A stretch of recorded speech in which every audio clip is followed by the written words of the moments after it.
Baik, kita mulai langsung saja. Selamat siang semuanya, mahasiswa Data Mining Universitas Dinamika Bangsa Jambi.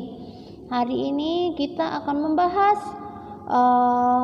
salah satu algoritma ya dari fungsi klasifikasi pada data mining ya. Jadi algoritma yang akan kita bahas ini bernama algoritma naive Bayes.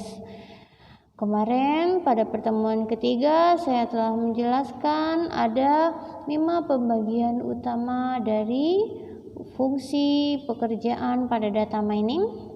Antara lain yang pertama adalah klasifikasi, kemudian clustering, lalu estimasi, prediksi, dan asosiasi. Saya mintakan kalian untuk membuat contoh algoritmanya ya, masing-masing fungsi tersebut minimal 2, kemudian kelebihan dan kekurangannya serta contoh penerapannya ya pada kasus apa. Nah, pada hari ini kita hanya mempelajari salah satu algoritma dari fungsi data mining yang pertama, yakni klasifikasi. Yang paling terkenal itu namanya adalah algoritma naive Bayes. Jadi yang saya bahas ini hanya satu dari sekian banyak algoritma klasifikasi. Yang saya bahas ini algoritma yang cukup tua, paling mudah, paling banyak digunakan, namun memberikan hasil yang baik ya. Namanya adalah naive Bayes.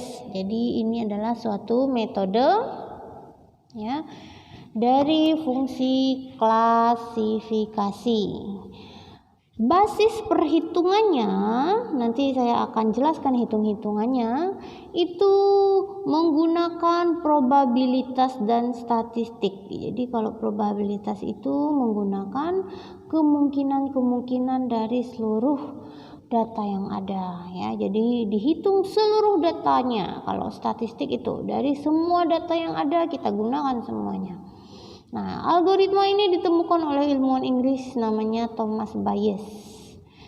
Nah, algoritma naive Bayes ini selain mengklasifikasi, itu bisa memprediksi peluang di masa depan. Seperti yang saya jelaskan kemarin bahwa beberapa algoritma klasifikasi bisa dipakai untuk memprediksi dan juga mengestimasi. Nah, ini bisa memprediksi, mengklasifikasi juga bisa. Ya. Dengan syarat kalau prediksi harus ada data sebelumnya, oke? Ciri-ciri algoritma naive Bayes ini ya, nama lainnya juga ada yang menyebutnya naive Bayes classifier ya.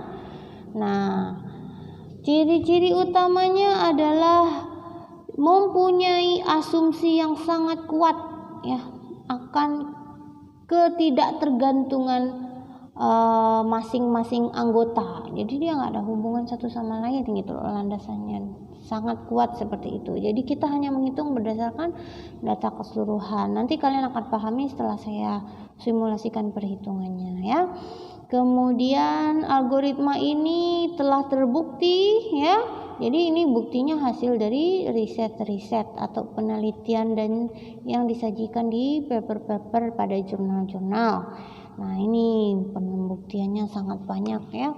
Kebetulan saya juga pernah menggunakan algoritma ini untuk penelitian saya dan sangat bagus hasilnya, bahkan dibanding jaringan saraf tiruan dengan SVM, tapi khusus untuk kasus pengolahan teks ya. Jadi data teks seperti ini yang diolah dengan algoritma ini, naive Bayes classifier ini hasilnya cukup baik. Tapi belum tentu kalau misalnya pada data image kita gunakan, belum tentu. Oke. Jadi kan setiap algoritma itu punya kelebihan dan kekurangan masing-masing.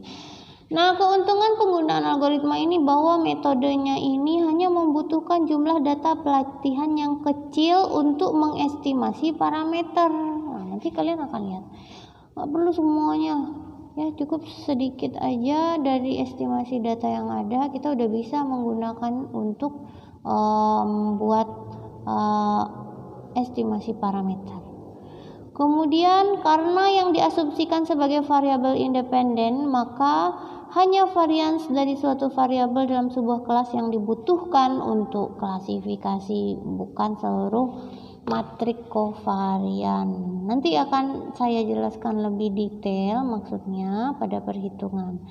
Ini adalah tahapan dari prosesnya ya. Jadi ini kalian perlu rangkum, nanti kalian catat di buku catatan kalian dan kalian ulangi untuk menghitung ya. Nanti perhitungan yang saya contohkan nanti. Jadi kalian tahu caranya. Langkah pertamanya adalah menghitung jumlah kelas atau label. Nanti saya jelaskan yang mana kelas, yang mana yang label. Kemudian menghitung jumlah kasus per kelas. Lalu selanjutnya kita kalikan dengan sejumlah variabel kelas. Kemudian kita bandingkan dengan hasil per kelas. Nanti akan saya contohkan. Ini kelebihan dan kekurangannya ya. Secara umum kalau mau didetailkan itu banyak sekali, tergantung objek yang diteliti, tergantung jumlah data, ada macam-macam ya pengaruh sebuah algoritma ini kinerjanya.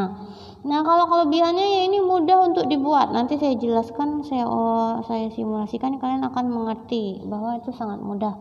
Kemudian yang tadi saya jelaskan bahwa hasilnya cukup baik ya. Kemudian kekurangannya bahwa asumsi tadi ya, bahwa cara perhitungannya dengan asumsi bahwa tidak ada keterhubungan antara atribut itu dapat membuat akurasi berkurang karena biasanya ada keterkaitan, sedangkan dia mengasumsikan bahwa tidak ada keterkaitan. Nah, ternyata dalam data ada keterkaitan. Nah, itu loh maksudnya. Oke, nanti sebentar lagi saya simulasikan. Kemudian berikutnya adalah ini rumus dari algoritma Naive Bayes. P ini adalah lambang dari notasi dari probabilitas ya.